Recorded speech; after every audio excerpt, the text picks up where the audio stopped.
যেতিয়া কোনো ধৰণৰ ইমান টেকন'লজি আগবঢ়া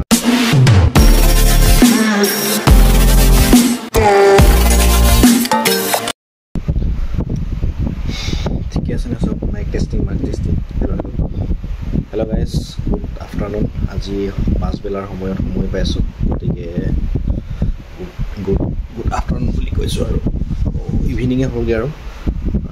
ইভিনিং গুড আফটাৰনুন বাদ দিয়ক আৰু মেইন টপিকটোলৈ আহোঁ আৰু সকলোৰে মনত প্ৰশ্ন হয় বা তেওঁলোকে জানিব বিচাৰে যে এটা প্ৰাইভেট ৰিগত সোমাবৰ কাৰণে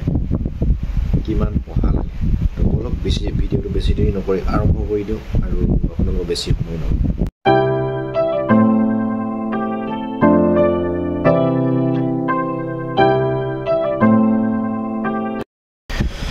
তো সেইটোৱে সকলোৰে আজি মোৰ প্ৰশ্ন হৈ থাকে যে কিছুমান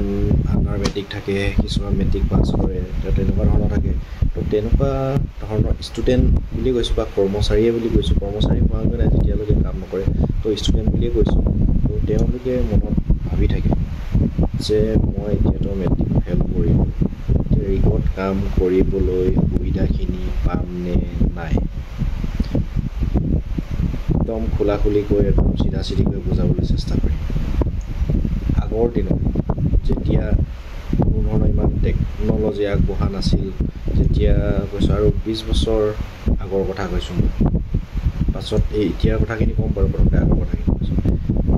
তেতিয়া দিনত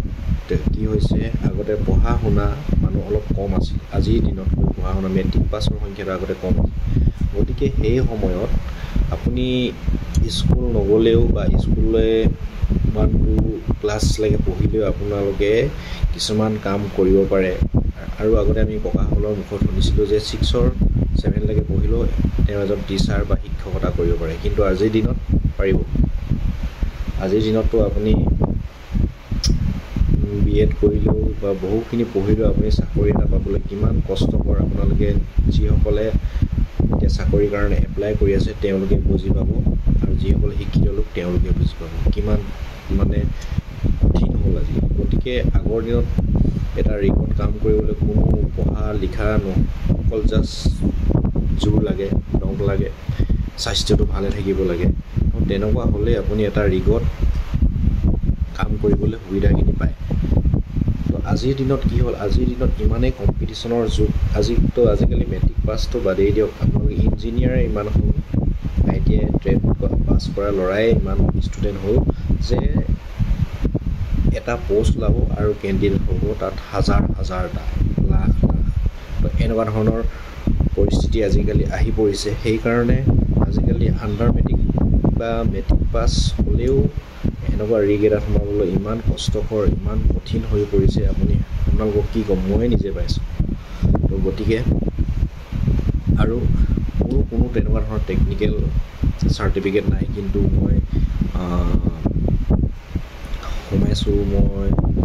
কাম কৰি আছোঁ আজিলৈকে কিন্তু আপোনালোকে মেট্ৰিক পাছ কৰিলে আপোনালোকে এটা ৰিগত সোমাবলৈ সুবিধাখিনি হয় কিন্তু আপুনি বহুত কষ্ট কৰিবলগীয়া হৈ যায় কাৰণ আপোনাৰ হাতত কোনো ট্ৰেডৰ চাৰ্টিফিকেট নাই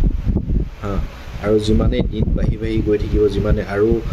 দিনবিলাক আহি থাকিব তো সেই দিনবিলাকত আৰু কঠিন হৈ গৈ থাকিব এটা ৰিগত প্ৰাইভেট ৰিগত সোমাবৰ কাৰণে আজিকালি ITI পঢ়া ষ্টুডেণ্ট বহুত হৈ গ'ল বহুত